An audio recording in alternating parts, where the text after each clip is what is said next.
Durant l'été 2022, j'ai décidé de partir en solitaire sur les routes de France pour découvrir ce pays que j'ai trop longtemps mis de côté. Ce pays qui pourtant regorge de tant de belles choses. En plus du voyage en lui-même, je l'ai vécu aussi comme une retraite, autant sur l'aspect physique et mental que spirituel. Alors installez-vous et laissez-vous porter sur les routes de France.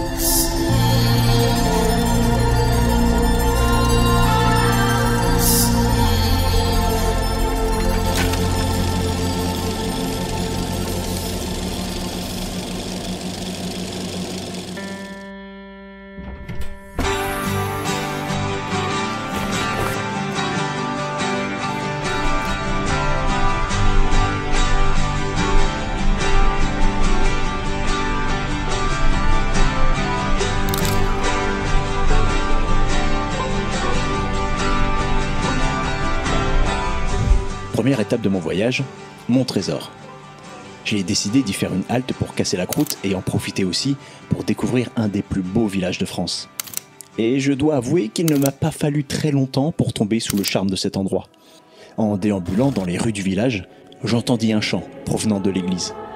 C'était sans forcer le destin que j'étais arrivé pour la messe et, envoûté par les chants d'une compagnie de scouts présents ce jour-là, je franchis les portes de l'église Saint-Jean-Baptiste de Montrésor.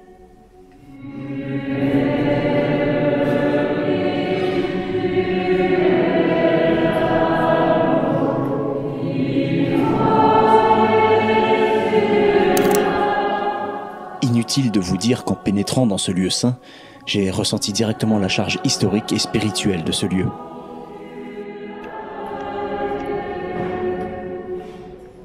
Je repars donc de mon trésor avec une énergie nouvelle pour continuer vers ma prochaine étape. Il faut que j'atteigne le refuge de la Banne d'Ordanche, situé non loin de Clermont-Ferrand.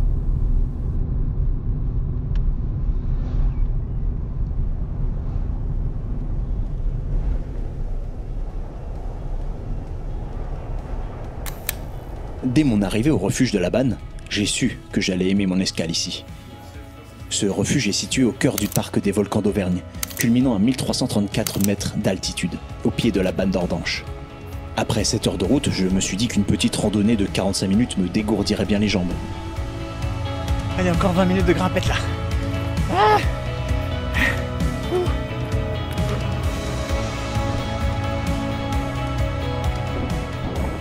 alors je sais pas si on va l'entendre au micro, mais il y a vraiment un goût, une réminiscence de l'Écosse là.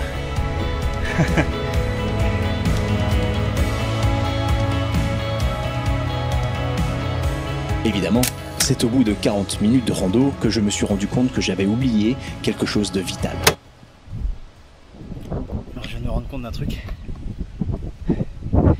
J'ai oublié ma bouteille d'eau dans la voiture. Là, je suis déjà extrêmement court. On va mettre là-bas.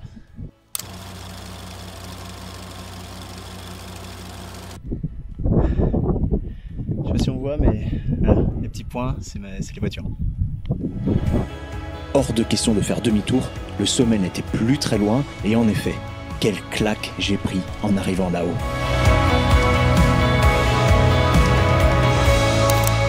En revenant au refuge, j'ai pu savourer un repas délicieux avec une bonne bière pour me rafraîchir. Et je dois avouer que l'omelette garnie de fromage accompagnée de charcuterie et de salade fut la touche finale parfaite pour terminer cette chaude journée de fin juillet.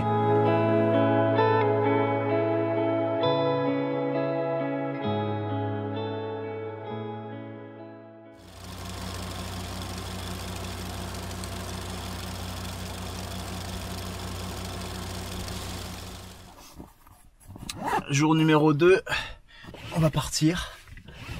Le refuge de la Banne, 5 sur 5, énorme. Refuge de la Banne d'Ordanche exactement. Et on va partir à l'assaut du sud, encore plus au sud.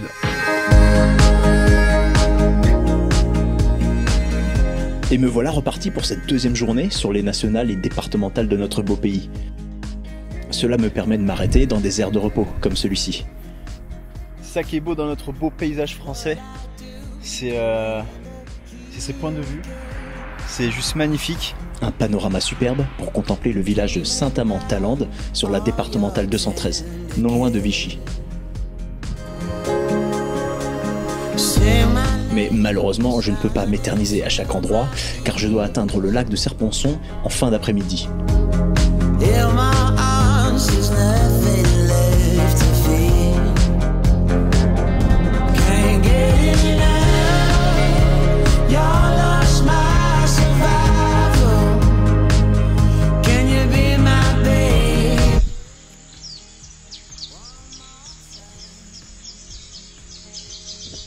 Bon, il me reste 1h30 de route dans cette journée qui n'en finit plus. Ça fait du bien de marcher quand même un peu, hein. C'est pas trop mal. Dégourdir un petit peu les jambes là. Mais par contre c'est magnifique, hein. Là, il y a des portions de route.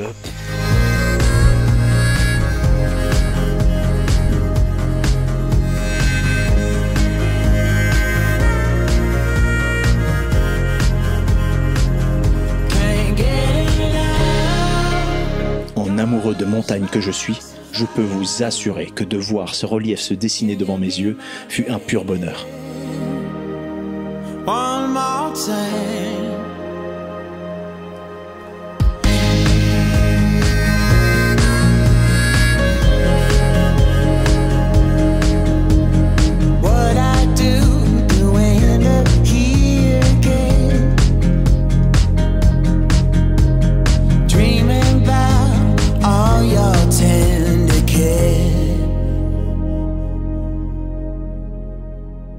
Après 9 heures de route, je suis enfin arrivé au lac de Serponçon, ça fait vraiment plaisir. Puis voilà, le début des festivités va commencer. Demain je sais pas encore ce que je vais faire. Et je vais sûrement aller randonner quelque part dans les massifs. Je pense que je vais bien m'éclater ici.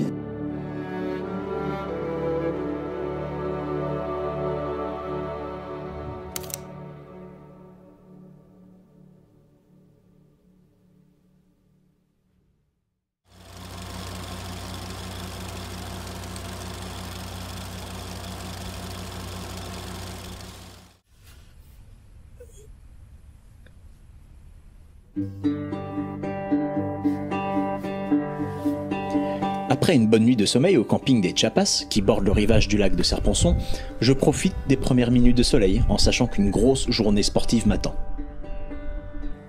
Aujourd'hui on va faire un de ces parcours de randonnée. On va faire soit, il me semble que c'est les aiguilles de Chabrière, juste là. Ouais. Il y a une rando qui s'appelle la cascade de la Pisse. 8h30 du matin. C'est parti. J'ai la ferme intention de faire chauffer les cuisseaux et pour cela, rien de tel que de faire une grosse randonnée. Après m'être renseigné sur les différents parcours à faire aux alentours du lac, ne me demandez pas pourquoi j'ai choisi de faire le plus difficile. Sûrement un amour du challenge. Je me rends donc au point de départ à la station du Réalon. Je laisse la voiture au parking et c'est parti pour une randonnée qui me demandera de puiser dans mes ressources aussi bien physiques que mentales. Je m'engage à travers la forêt de sapins sur environ 1200 mètres et déjà là, j'ai senti que ça n'allait pas être de tout repos. Alors il y avait deux itinéraires. Itinéraire découverte et itinéraire confirmé. Je sais pas si je vais le regretter, mais j'ai choisi le confirmé. Ça fait à peine, je pense, une demi-heure que je suis parti. Je suis déjà mort.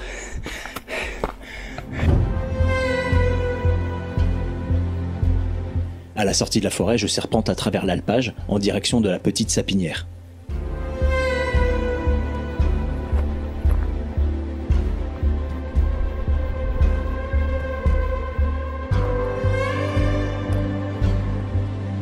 J'accède enfin à une première crête qui me permet d'admirer la vue sur le lac.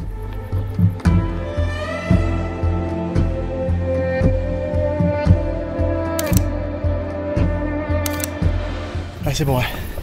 Là j'ai bossé les jambes pour au moins une année là. Alors moi qui pensais que j'étais presque à la fin de mon, en fait je sais pas si on voit, mais il y a une petite cabane là-bas, c'est le Belvédère.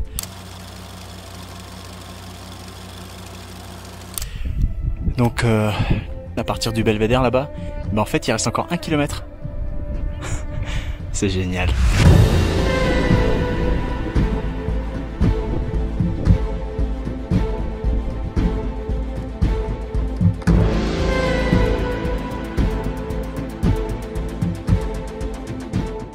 Note à moi-même pour plus tard, acheter des vraies chaussures de rando. Ah, et des bâtons aussi. Des bâtons de marche, ça serait pas mal. Eh, ah tiens, ça remonte. Comme dit Gimli, faut respirer. C'est la clé.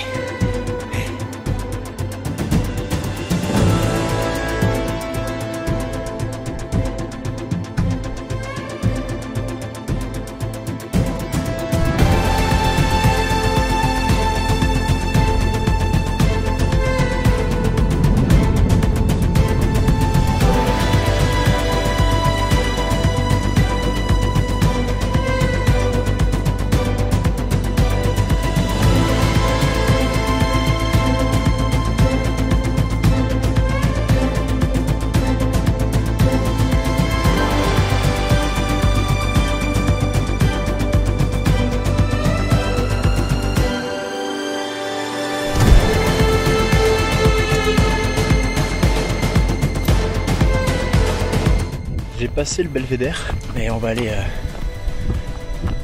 en tout cas jusqu'au bout, jusqu'où je peux. Parce que niveau vertige, moi ça va pas le faire. Parce que c'est quand même assez somptueux.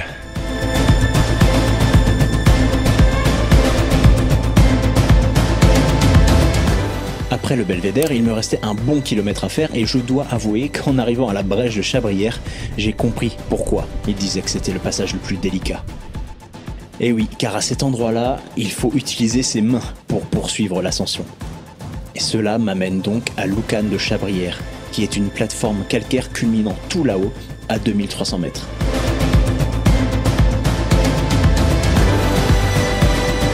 Ce fut une réelle victoire car j'ai pu vaincre mon vertige et atteindre mon objectif d'être allé au bout des 11 km de randonnée avec 900 mètres de dénivelé positif. Grâce à Dieu, j'ai accompli cette journée sans pépin physique et ce, malgré des chaussures loin d'être prévues pour ça.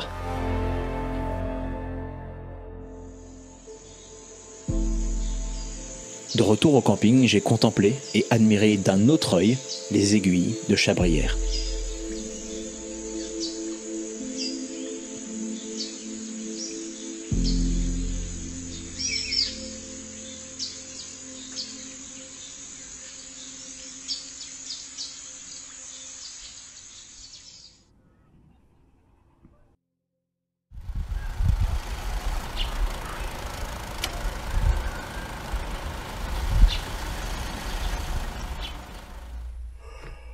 Attends. Alors, ce que je n'ai pas précisé depuis le début de ce périple, c'est que j'ai entrepris ce road trip pour une seule et unique chose. Un vol en montgolfière dans la région des Hautes-Alpes. Voilà pourquoi j'ai planifié tout ça. Mais reprenons. Il est 5h45. Voilà, pas du tout fatigué. Mais super en forme et super... Là, je suis impatient, je suis comme un gosse. Aujourd'hui, vol en montgolfière, ça va être fou. Allez, on se réveille. Ah, au secours.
vol en montgolfière est une activité qui était sur ma liste des choses à faire durant ma vie, et encore aujourd'hui, j'ai du mal à croire que je l'ai fait, et pour ça, je ne remercierai jamais assez ma famille pour ce cadeau magnifique qui m'a permis de vivre ce moment inoubliable. Sans eux, rien de tout ça n'aurait été possible.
C'est magnifique.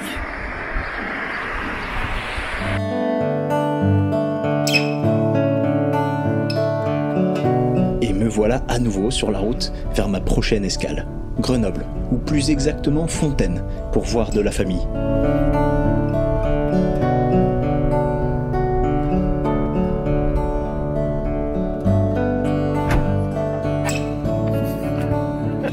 Après des journées passées seules, il faut bien avouer que cela fait du bien de retrouver des proches et de partager des bons moments autour d'un jeu de cartes et d'un pique-nique dans le Vercors. Non, mais ça, c'est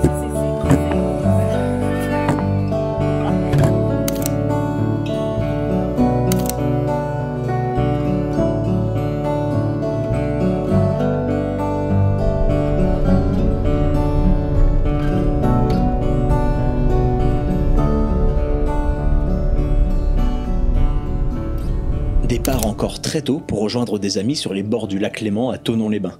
Au programme de la journée, du bateau, des amis, du fun et... ah oui, un adieu à ma caméra qui se sera noyée dans le lac car je n'avais pas remarqué qu'un joint n'était plus présent dans le caisson étanche.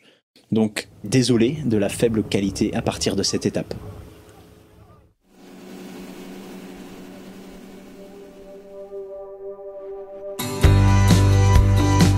Je continue mon périple en remontant vers Saint-André-les-Vergers, une commune attachée à Troyes, dans l'Aube. Mais avant cela, il était impensable de ne pas faire escale à Château-Chalon, un autre des plus beaux villages de France.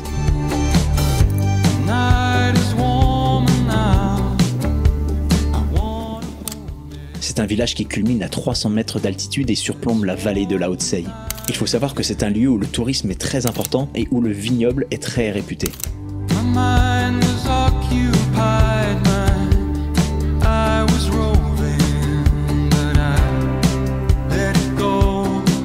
Mon escale à Château-Chalon m'aura permis de voir à nouveau un très beau panorama français.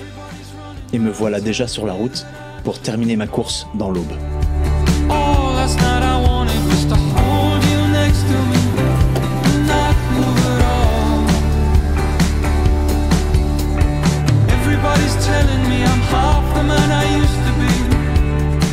C'est le temps d'un week-end où je peux me ressourcer et je passe du bon temps en famille.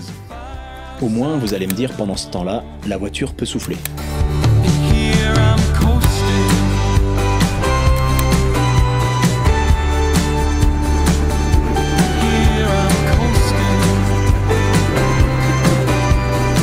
Direction Lille, ça roule très très bien, le temps est toujours optimal, il fait beau, il fait chaud.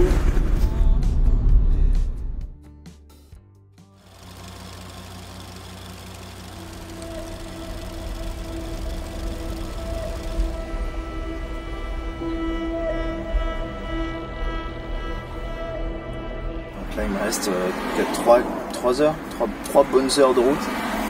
Et puis voilà, on va essayer de faire un film de tout ça. Hein. On se reverra pour d'autres aventures, je pense.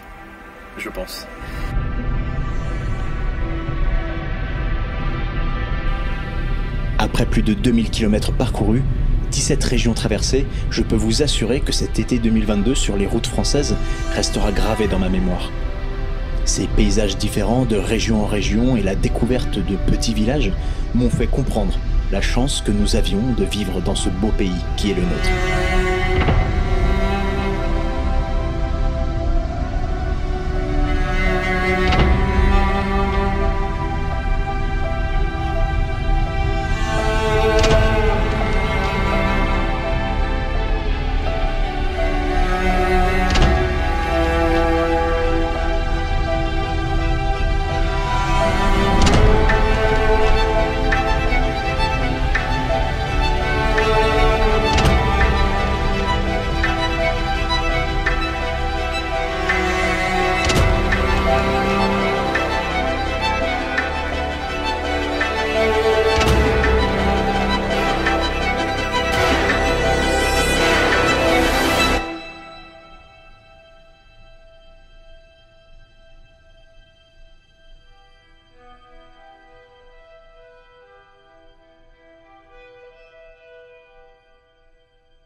I just wanna hold you, and maybe you might think I never cared at all. Can we go back to the start? Maybe it's all over.